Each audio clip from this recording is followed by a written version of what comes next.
Hello, hello, and this is Quan, and welcome to another episode of Self Defense Concepts. Today, we'll be talking about another great rule, which is always prepare for an unfair fight, an unfair advantage. Now, I go into this because in the dojo, in the gym, in the ring, there is the only really unfair advantage is what your opponent's size and skill level is compared to yours, to their technique, their genetics. That's the only possibly unfair advantage, and it's unfair because you don't really know. Sports tries to balance it out, but there's always that gray area that both people have a weird advantage over. Now, with that also comes with rules, such as with boxing, no rapid punches. With MMA, no rapid punches or no elbows directly to the top of the head in a downward kind of way. But on the street, things are different. Things can change. Things can go from 0 to 100 real quick in a different kind of way. A good example of this is there's this video about this student in high school, and it's in the gymnasium, and it's this one student picking on this one kid picking on this other kid, and he's picking on him, and the kid that's trying to start stuff throws a punch, and out of nowhere, another kid pushes him out the way, saying, "What are you doing?" And in almost 1, 2 seconds after him doing that, the antagonist's friends, 3 friends, come up and start swinging on both the kid that he was picking on and the kid that tried to save the picked on kid.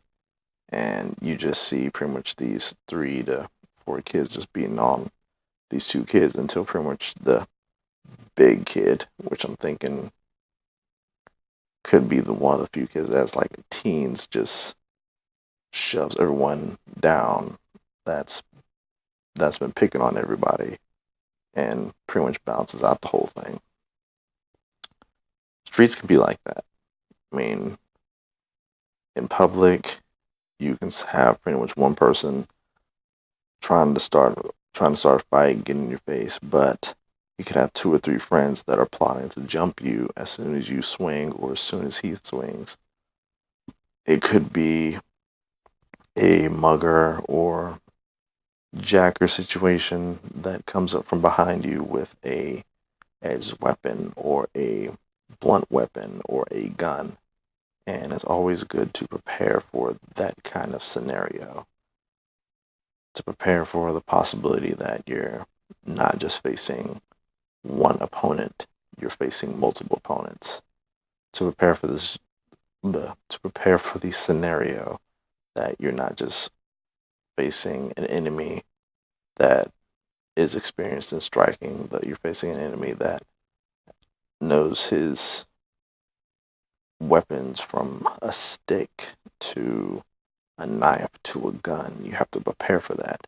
The best way to prepare for that is to train, is to get training in that.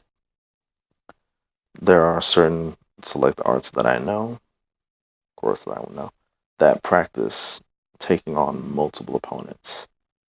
There is Hapkido. Aikido practices it lightly. It does practice it though.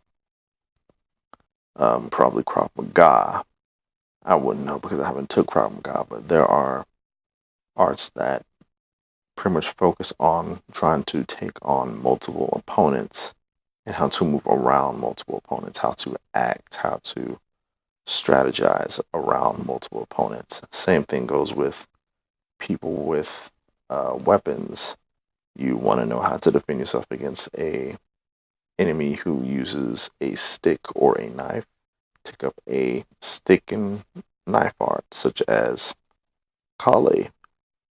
Check out whose um, practices a knife art and see how they use it and figure out ways how to counter that.